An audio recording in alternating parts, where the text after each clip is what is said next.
वैसे तो सांप भगवान शिव के गले में भी है, लेकिन कभी आपने सोचा है कि इस धरती पे सांपों का जन्म किस प्रकार से हुआ? आखिर कहां से और कैसे इन सांपों का अस्तित्व शुरू हुआ? सांप यानी सर्प, यह तो बहुत देखा है हम लोगों ने, पर पुराणों में इस बात की भी कहानी है कि पहली बार सर्प कहां से आए थे।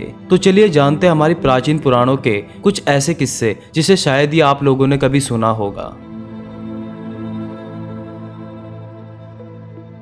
एक कहानी है कि ऋषि कश्यप की दो पत्नियां थीं।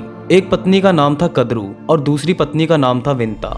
यह दोनों ऋषि कश्यप की सारी पूजा पाठ तपस्या में उनकी मदद करती थी। एक दिन ऋषि कश्यप ने अपनी दोनों पत्नियों से खुश होकर कहा कि आप लोग मेरी पूजा पाठ में इतनी मदद करते हैं, मेरी इतनी सेवा करते हैं, तो आज आप लोग मांगिए आपको क्या वरदान मांगना है। तब वरदान में कद्रू ने 100 अंडे मांगे और उन्होंने कहा कि मुझे 100 ऐसे बच्चे चाहिए जो बहुत ज्यादा शक्तिशाली और जिनमें जहर हो, ताकि जिससे लोग डरे। ऋषि कश्यप ने तथास्तु कह दिया। इसके बाद कद्रू को मिले 100 अंडे। उन सबको उन्होंने अलग अलग पोटलियों में सिकने के लिए रख दिया ताकि वह अच्छी तरह से हैच हो सके और अपना समय आने पर फूट सके। अब बारी थी विंता की। विंता ने बोला कि मुझे भले ही कम बच्चे दीजिए, लेकिन मुझे कद्रू के बच्चों से ज्यादा शक्तिशाली बच्चे चाहिए। ऋषि कश्यप ने एक बार फिर से बोला तथास्तु। इसके बाद विंता को मिले 2 बड़े अंडे। उन 2 बड़े अंडों को भी रख दिया गया सिकने के लिए, ताकि जब वक्त आए तो उसमें से भी एक पूरा बच्चा निकले।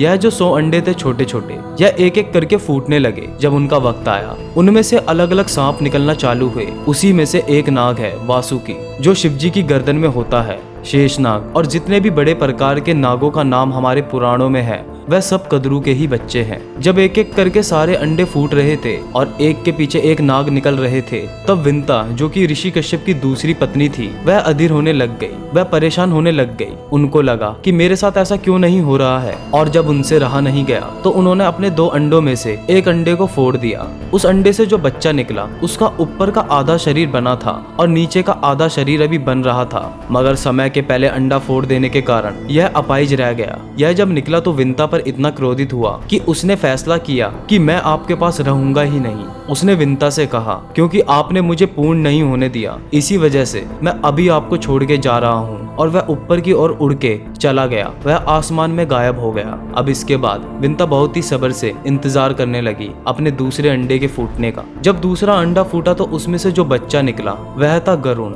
गरुण जो कि है विष्णु जी के वाहन, और जो गरुण का भाई था, जो पहले ही ऊपर जा चुका था, जिसका नीचे का शरीर नहीं है, उसका नाम है अरुण। आज की डेट में अरुण कौन है? सूर्य देव के 7 घोड़े वाले रथ का जो सारथी है, वह विष्णु के वाहन गरुण का भाई अरुण है। तो अरुण है सूर्य देव के सारथी और गरुण है विष्णु देव के वाहन। और कद्रू मतलब सारे सांप और विंता के बेटे मतलब गरुड़ और अरुण, यह दोनों 2 सौतनों के बच्चे हैं और इनमें बहुत ज्यादा दुश्मनी है। गरुण जो है वो नागों के बगल में खड़े नहीं हो सकते और नाग गरुण से बहुत ही ज्यादा नफरत और घिन करते हैं। तो यह है कहानी गरुड़ के बनने की और पृथ्वी में पहली बार सांप आने की। अब चलते हैं हमारी दूसरी कहानी की ओर। यह कहानी है शनिदेव की, जिसमें आपकी शिव से भी मुलाकात होगी।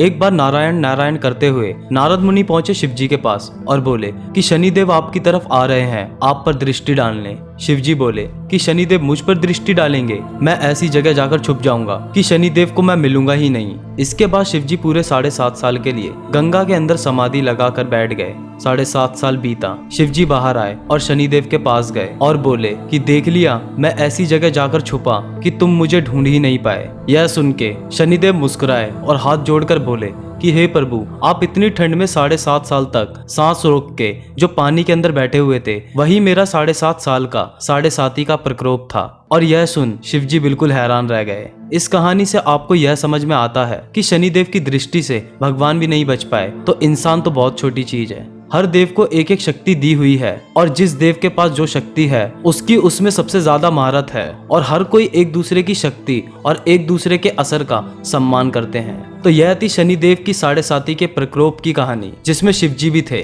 अब मैं आपको एक शिवजी और पार्वती माता की कहानी सुनाता हूँ, लेकिन यह कहानी शिवजी और माता पार्वती की कम और गणेश जी की कहानी ज्यादा है।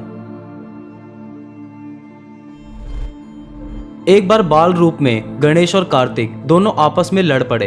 वह उस समय काफी छोटे छोटे थे। लड़ाई इस बात पर थी कि हम दोनों में से सबसे ज्यादा शक्तिशाली कौन है। कार्तिक का कहना था कि मैं सबसे ज्यादा शक्तिशाली हूँ और गणेश जी का मानना था कि शक्ति में तो मेरी बराबरी कोई कर ही नहीं सकता। यह दोनों लड़ते लड़ते अपने माता पिता के पास पहुँचे, शिवजी और माता पार्वती के पास। वह वहाँ बैठे हुए थे दोनों, शिवजी और पार्वती जी अपने स्थान पर। जब उनको यह पता चला तो शिवजी और पार्वती जी ने बोला कि एक काम करो, दोनों अपने अपने वाहन पर बैठकर पृथ्वी के चक्कर लगाओ 3 बार। जो 3 बार चक्कर लगा के पहले हमारे पास पहुंचेगा वह इस बात पर जीत जाएगा कि सबसे ज्यादा शक्तिशाली कौन है। यह सुन दोनों जने इस चुनौती को स्वीकार करके निकल पड़े। कार्तिक अपने मोर पर बैठकर तुरंत निकल गया। अब बचे गणेश जी, जिनका वाहन है चूहा। मगर फिर एक कमाल की बात हुई कार्तिक के सफर में। कार्तिक जहाँ जाते पृथ्वी की परिक्रमा करते हुए, मतलब चक्कर लगाते हुए, तो वहाँ वो देखते कि चूहे के पैर के निशान पहले से हैं। पहले चक्कर में चूहे के पैर के निशान, दूसरे चक्कर में चूहे का एक पूरा परिक्रमा किया हुआ पैरों का निशान।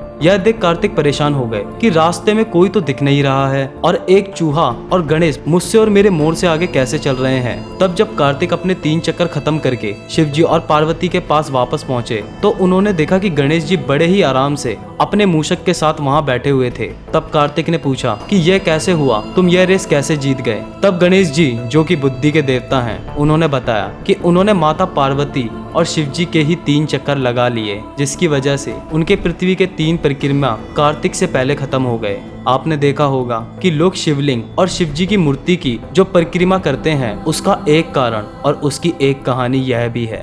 तो यह थी कुछ अनसुनी कहानियां जिसको आज से हजारों साल पहले हमारी पूजनीय पुराणों में लिखा गया है। वीडियो इन्फॉर्मेटिव लगी हो तो वीडियो को लाइक और चैनल को सब्सक्राइब जरूर करें। मैं भरत अब आपसे मिलता हूँ अगली वीडियो में, तब तक के लिए गुड बाय।